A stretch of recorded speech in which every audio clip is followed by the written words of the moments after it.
Apa kabar pemirsa TVR Parlemen dimanapun Anda berada, berjumpa kembali dalam program TVR 17 bersama saya Nazia Sudirja.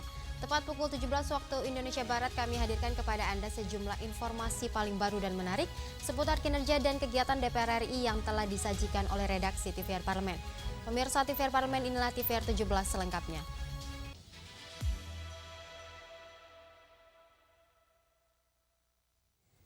Pemirsa, Ketua Tim Was Haji DPR RI Cucun Syamsurijal ingatkan persoalan yang timbul akibat penerapan sistem multisyarikah harus segera diselesaikan seperti perbedaan pelayanan pada para jemaah dari masing-masing syarikah.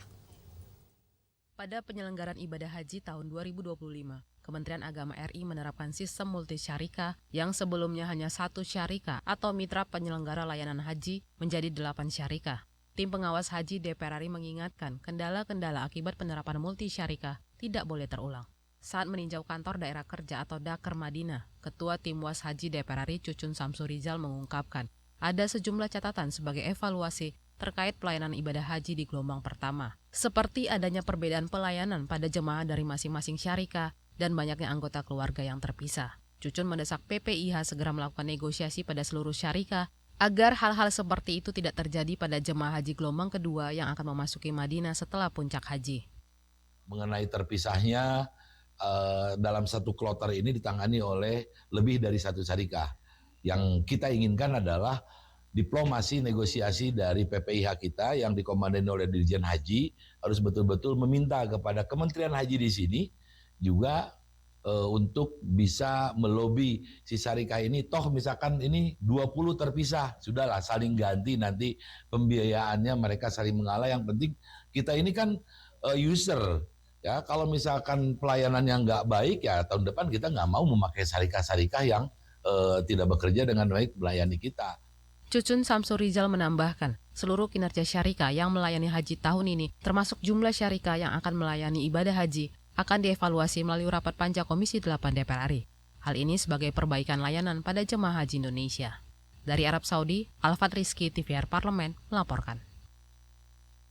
Dalam rangka penyusunan rancangan Undang-Undang Sisdiknas, Komisi 10 DPR RI terus melakukan peninjauan ke sekolah-sekolah, salah satunya di Deli Serdang, guna mendapat gambaran yang lebih jelas tentang kondisi pendidikan di sana. Pemkab Deli Serdang berhasil mendapatkan 8 penghargaan di bidang pendidikan, tidak hanya tingkat Provinsi Sumatera Utara, tapi juga skala nasional. Anggota Komisi 10 DPR RI menilai peningkatan kualitas sumber daya manusia melalui pendidikan bisa menjadi kunci untuk memanfaatkan potensi daerah. Komisi 10 DPR meninjau kondisi sekolah-sekolah yang memerlukan perhatian khusus untuk direvitalisasi penggunaan dana BOS. Menurut Sofyan Tan, Komisi 10 DPR ingin mendapat gambaran yang lebih jelas tentang kondisi pendidikan di Deli Serdang, sehingga bisa menjadi acuan untuk perbaikan sistem pendidikan ke depannya.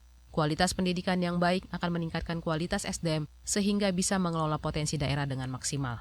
Sehingga potensi yang ada ini tentu harus disertai dengan peningkatan sumber daya manusia yang berkualitas, dan kesempatan untuk bisa menikmati pendidikan itu harus semakin terbuka bagi masyarakat dengan penghasilan rendah. Sementara itu, Ledia Hanifah mengapresiasi Pemkab Deli Serdang yang berupaya mendorong pemerataan akses pendidikan bagi seluruh anak, terutama anak berkebutuhan khusus, melalui Pusat Kegiatan Belajar Masyarakat atau PKBM. Komisi 10 DPR meminta Pemprov maupun Pemkab meningkatkan kualitas PKBM dengan menyediakan tenaga pendidik yang siap dan profesional, serta memfasilitasi para tenaga pengajar di PKBM untuk mendapatkan pelatihan khusus.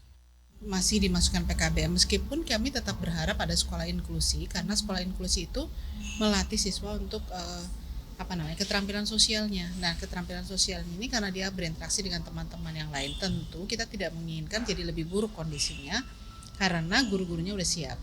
Jadi memang permintaan dari para gurunya adalah diberikan pelatihan. Dari Sumatera Utara, Rodia, TVR Parlemen melaporkan. Meski hampir seluruh masyarakat Indonesia telah menerima vaksinasi COVID-19, anggota Komisi 9 DPR RI tetap meminta masyarakat meningkatkan kewaspadaan dan kesiagaan dengan disiplin menerapkan pola hidup sehat di tengah peningkatan kembali kasus COVID-19. Sejumlah negara di Asia sedang mengalami peningkatan kasus COVID-19, didominasi varian baru yang berbeda di tiap negara. Kementerian Kesehatan bahkan telah mengeluarkan surat edaran agar masyarakat tetap menerapkan protokol kesehatan.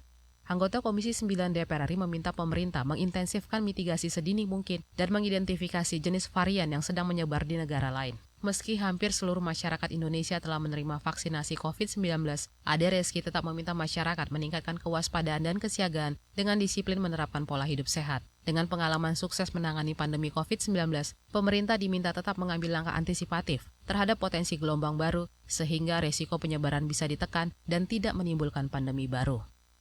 Perlu untuk melakukan mitigasi untuk dapat melakukan upaya-upaya dalam rangka pencegahan agar nantinya COVID ini harus diidentifikasi terlebih dahulu. Apakah ini COVID dengan varian-varian lama atau ini adalah muncul dengan varian-varian baru. Nah, oleh karena itu kami juga berpesan kepada kita semuanya untuk selalu menjalankan hidup 4 sehat 5 sempurna dan selalu menggunakan masker bila merasa sakit agar kita dapat menolong diri sendiri untuk keselamatan orang-orang sekitar kita dan orang lain. Peningkatan kasus COVID-19 terjadi di Thailand, Hong Kong, Malaysia, dan Singapura. Di Thailand, Malaysia, dan Singapura dilaporkan mengalami lebih dari 10.000 kasus. Varian yang menyebar di Thailand XEC dan JN1, di Singapura LF7 dan NB18, di Hong Kong JN1, dan di Malaysia adalah varian XEC. Dari Papua Barat, Bondan Imana TVR Parlemen melaporkan. Pemerintahan Presiden Prabowo berencana meluncurkan program pendidikan baru bernama Sekolah Rakyat pada tahun ajaran 2025-2026. Seperti apa Sekolah Rakyat ini dan bagaimana perannya dalam mengentaskan kemiskinan? Kami hadirkan informasi selengkapnya sesaat lagi, tetaplah di TVR 17.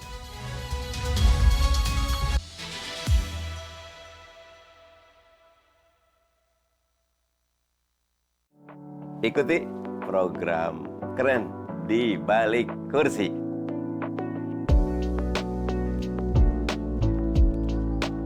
Pak Prabowo mengatakan 100 a friend is not enough, one enemy is too much.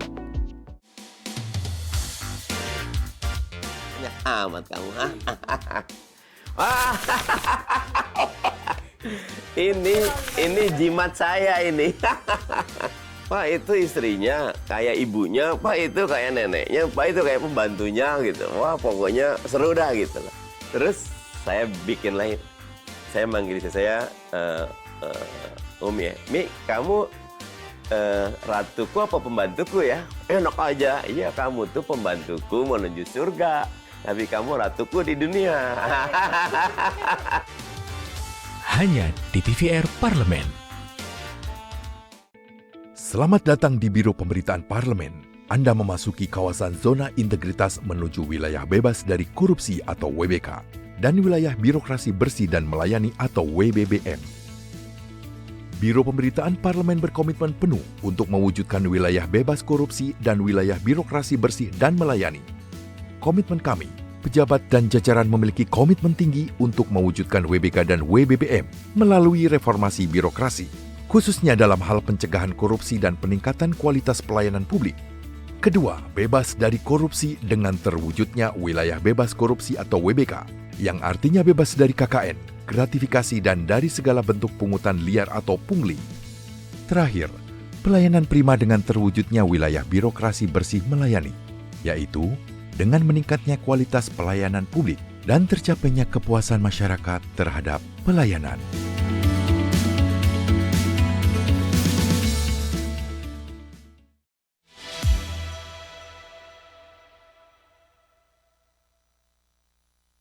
Anda kembali menyaksikan TVR 17.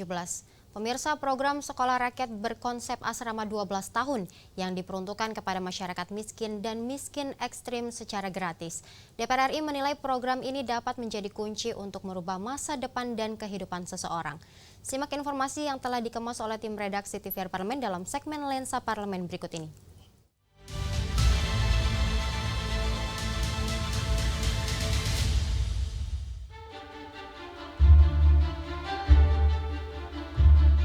Pemerintahan Presiden Prabowo berencana meluncurkan program pendidikan baru bernama Sekolah Rakyat pada tahun ajaran 2025-2026. Program pendidikan gratis ini berkonsep asrama 12 tahun yang diperuntukkan kepada masyarakat miskin dan miskin ekstrim. Artinya, sekolah rakyat mencakup jenjang pendidikan sekolah dasar, menengah pertama, hingga menengah atas. Kementerian Sosial berperan sebagai pihak yang bertanggung jawab terhadap pelaksanaan program sekolah rakyat, mengingat program ini memiliki tujuan sosial untuk mengentaskan kemiskinan. Oleh karenanya, ada beberapa aspek utama yang menjadi pembeda sekolah rakyat dengan sekolah pada umumnya. Kurikulum sekolah rakyat berfokus pada penguatan keterampilan khusus, karakter, dan kepemimpinan. Tenaga pengajarnya berasal dari 60.000 lulusan pendidikan profesi guru yang tidak berstatus aparatur sipil negara. Sekolah rakyat juga diproyeksikan untuk menjangkau daerah pelosok. Sekolah rakyat dengan konsep asrama juga akan dilengkapi fasilitas penunjang pendidikan hingga makan gratis. Anggota Komisi 8 DPR RI Ahmad meyakini program ini dapat menjadi kunci untuk merubah masa depan dan kehidupan seseorang, dengan catatan jika terlaksana secara tepat. Maka dari itu, sistem yang dibangun dalam pelaksanaan sekolah rakyat harus jelas dengan melibatkan berbagai lembaga terkait. Ini kan dalam rangka membentuk karakter sebetulnya, sekolah yang berkarakter. Jadi diharapkan anak-anak yang di asrama itu selama 12 tahun akan mengkarakter jati diri Indonesia. Kenapa? Karena mereka tidak dipengaruhi oleh lingkungan luarnya. Mereka selama 12 tahun dididik, digembleng dan seterusnya. Sehingga kita harapkan nanti sekolah ini betul-betul melahirkan anak-anak kita calon-calon pemimpin bangsa. Karena 12 tahun dia dididik, disiplin, diatur makannya, dan seterusnya. Sistemnya yang perlu kita bangun dengan melibatkan berbagai komponen itu tadi, lembaga ini, kita harapkan nanti anak-anak kita yang miskin yang kita harapkan nanti merubah. Karena pendidikan itu adalah salah satu merubah kehidupan kita. Harapan kita kan pendidikan itu kan lebih baik, lebih cerah.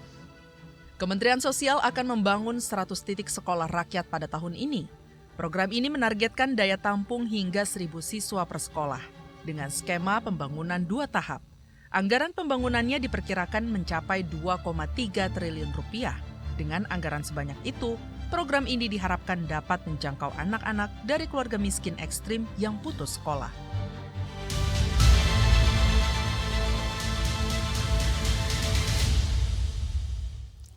Tim pengawas haji atau tim Was Haji DPR RI terus melakukan monitoring terhadap seluruh persiapan menjelang puncak haji di Arafah. Informasi selengkapnya sesaat lagi, tetaplah di TVR 17.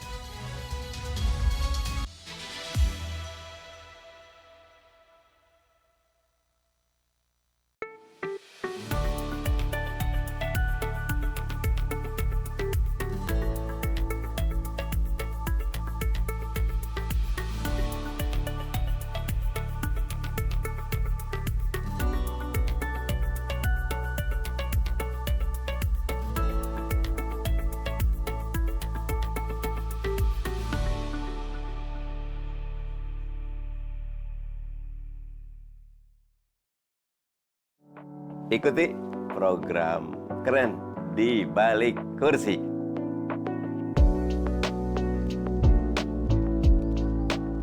Pak Prabowo mengatakan 100 a friend is not enough, one enemy is too much.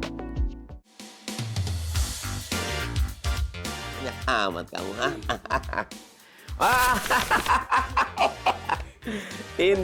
Ini jimat saya ini. Pak itu istrinya kayak ibunya, Pak itu kayak neneknya, Pak itu kayak pembantunya gitu. Wah pokoknya seru dah gitu lah. Terus saya bikin lain. Saya manggil istri saya Umi ya. Mi, kamu ratuku apa pembantuku ya? Enak aja. Iya kamu tuh pembantuku menuju surga. Tapi kamu ratuku di dunia. Hanya di TVR Parlemen.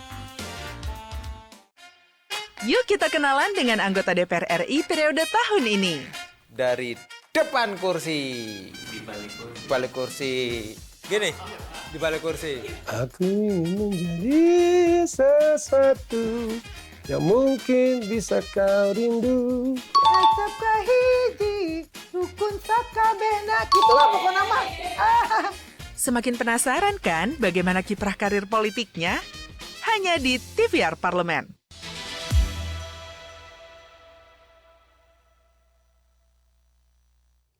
Anda kembali menyaksikan TVR 17. Pemirsa, jelang puncak haji di Arafah, Tim Was DPR RI menemukan sejumlah persoalan seperti kartu nusuk yang belum diterima semua jamaah hingga kesiapan akomodasi jelang puncak haji di Arafah menjadi hal krusial yang terus mendapat perhatian. Lantas seperti apa concern dan catatan Tim Was Haji jelang puncak di Arafah? Untuk selengkapnya berikut laporan rekan kami Hendra Sunandar dari kota Mekah, Arab Saudi. Ya, baik pemirsa TVR Parlemen dimanapun Anda berada, saat ini kami sudah berada di kota Mekah untuk melakukan tugas pendampingan terhadap Tim Was Haji DPR yang saat ini terus memonitoring seluruh rangkaian ibadah haji, yang mana ini merupakan ibadah haji yang cukup sakral dan sangat dinantikan oleh seluruh masyarakat Indonesia. Nah pemirsa, jelang puncak haji di Armusna, tentu ada hal aspek yang perlu didalami dan juga sejumlah persoalan yang terjadi, seperti misalnya banyaknya syarikah yang kemudian menyebabkan banyaknya jemaah berbeda pendamping dan juga banyak yang terpisah jemaah, dan kemudian ini menjadi hal yang sangat menjadi concern isu di Tim Was Haji DPR. Nah terus kemudian berkaitan dengan jelang puncak Armusna, seluruh rangkaian ini kemudian menjadi monitoring secara serius bagi Tim Was, dan untuk membahasnya kami sudah bersama dengan anggota Tim Was DPR, Ibu Lisda Hendrajoni dari fraksi Partai Nasdem. Ibu, terima kasih Bu atas waktunya sudah berbincang dengan kami. Bu, jelang puncak Armusna, Bu, apa yang kemudian menjadi hal yang krusial dan perlu untuk mendapatkan perhatian serius di Tim Was ini, Bu? Mungkin bisa disampaikan. Ya, kami sendiri berbagi tugas dari beberapa kelompok dari Tim Was. Ada yang menuju ke kesehatan, ada yang hari ini nanti menuju ke Armusna juga. Kemudian yang lain-lain kita bisa melihat di sini dari catering ya dan lain-lain. Tentu di sini kami mengharap semua kita bersama-sama ya melakukan yang terbaik, tugas kita masing-masing sesuai dengan tupoksi yang sudah dibagikan.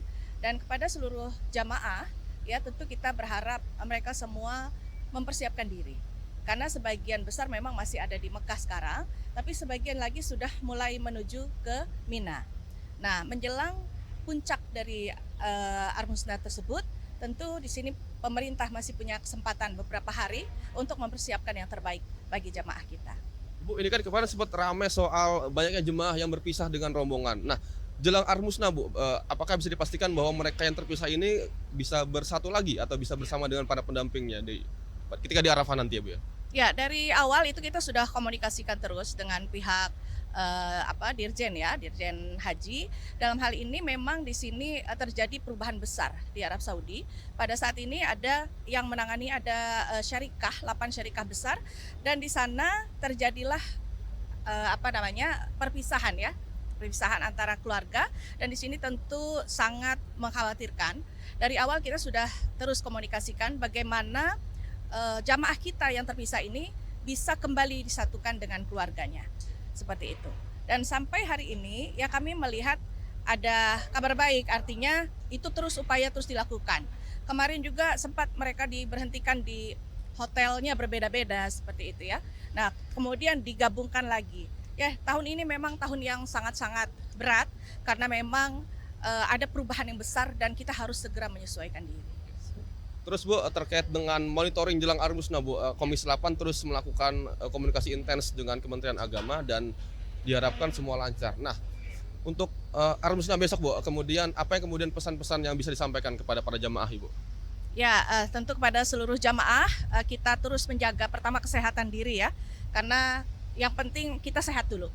Kalau kita sudah sehat, dari rumah kita sudah membekali diri kita ya dengan ilmu agama, dengan yang sudah lakukan pembekalan selama ini, dan itu yang harus kita terus lakukan ya, terus menjaga kekompakan, keikhlasan, kesabaran, saling tolong menolong ya, dan menjaga asupan ke dalam tubuh kita untuk kita terus fit sampai nanti selesai ibadah.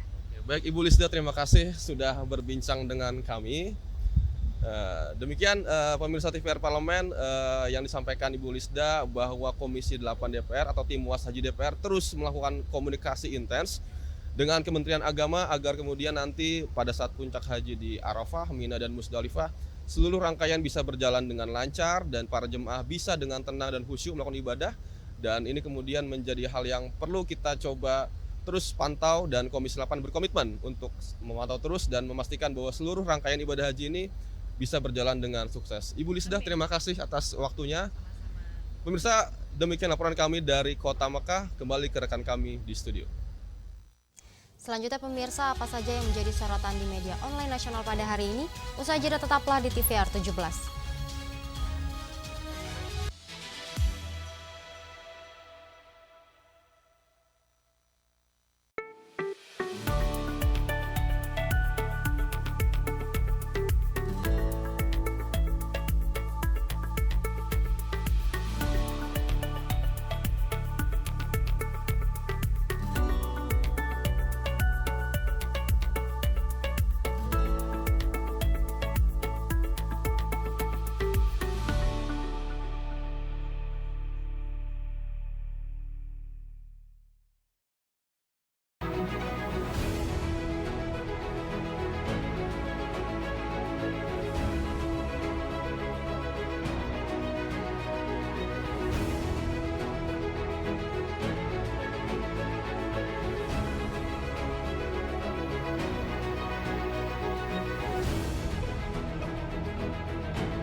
Selamat datang di Biro Pemberitaan Parlemen. Anda memasuki kawasan zona integritas menuju wilayah bebas dari korupsi atau WBK dan wilayah birokrasi bersih dan melayani atau WBBM.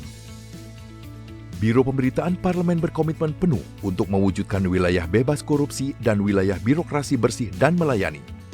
Komitmen kami, pejabat dan jajaran memiliki komitmen tinggi untuk mewujudkan WBK dan WBBM melalui reformasi birokrasi, khususnya dalam hal pencegahan korupsi dan peningkatan kualitas pelayanan publik. Kedua, bebas dari korupsi dengan terwujudnya wilayah bebas korupsi atau WBK, yang artinya bebas dari KKN, gratifikasi dan dari segala bentuk pungutan liar atau pungli. Terakhir, pelayanan prima dengan terwujudnya wilayah birokrasi bersih melayani, yaitu dengan meningkatnya kualitas pelayanan publik dan tercapainya kepuasan masyarakat terhadap pelayanan.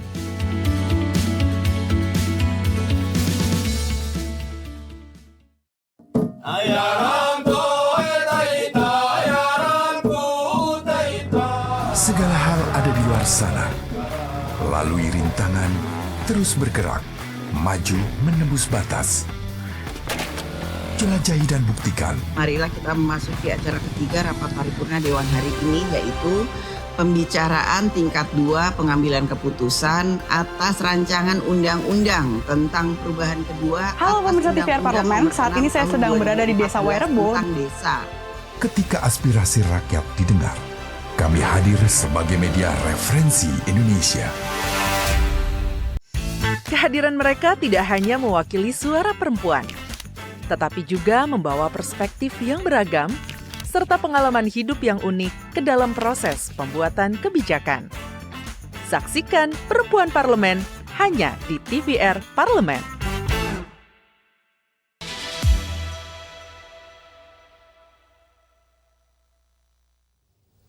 Anda kembali menyaksikan TVR 17.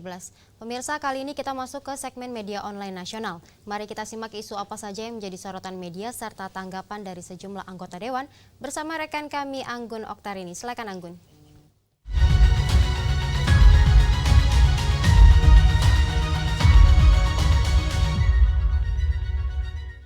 Terima kasih rekan Nazia dan halo apa kabar pemirsa dimanapun Anda berada. Sore hari ini kita akan membahas terkait dengan headline di media online yang sedang ramai dibahas di masyarakat. Ini ada pembahasan pertama terkait dengan Timuas DPR sidak catering haji, biaya turun, kualitas tetap terjaga.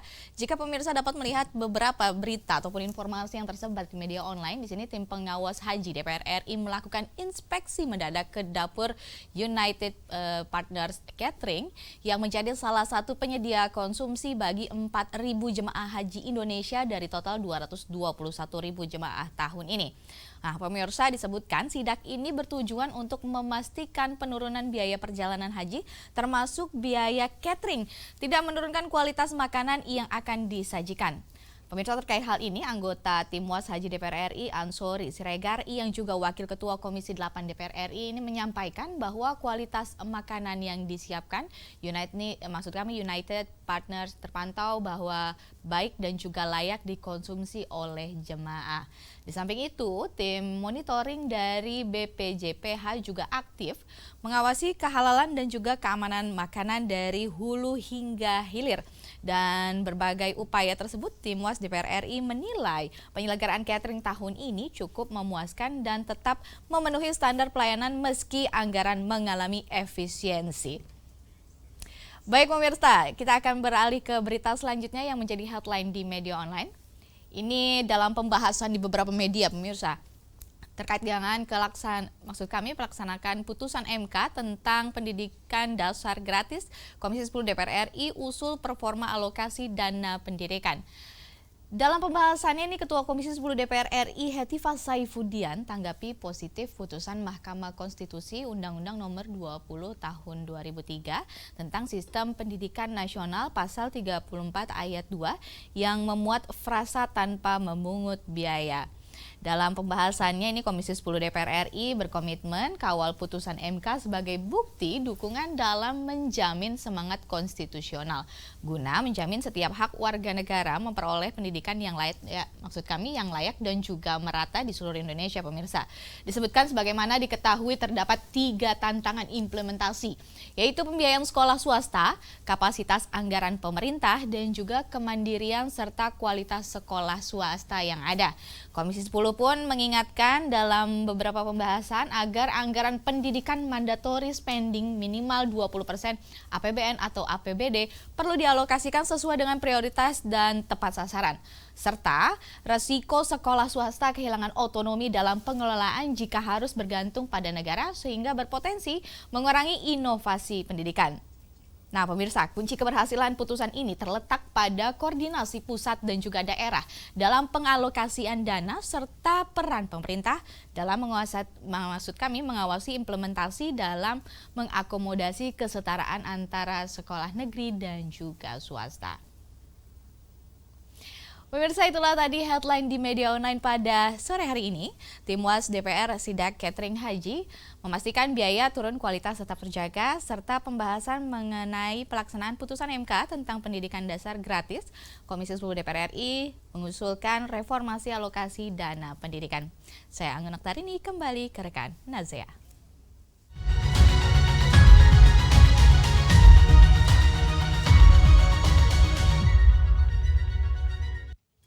Terima kasih rekan Anggun yang telah menyampaikan sejumlah update sorotan dari media online nasional pada hari ini. Segmen media online tadi sekaligus menutup program TVR 17 edisi sore hari ini. Saya Nazia Sudirja beserta seluruh kru TVR Parlemen yang bertugas mengucapkan terima kasih dan pamit undur diri dari hadapan Anda. TVR Parlemen, referensi Indonesia.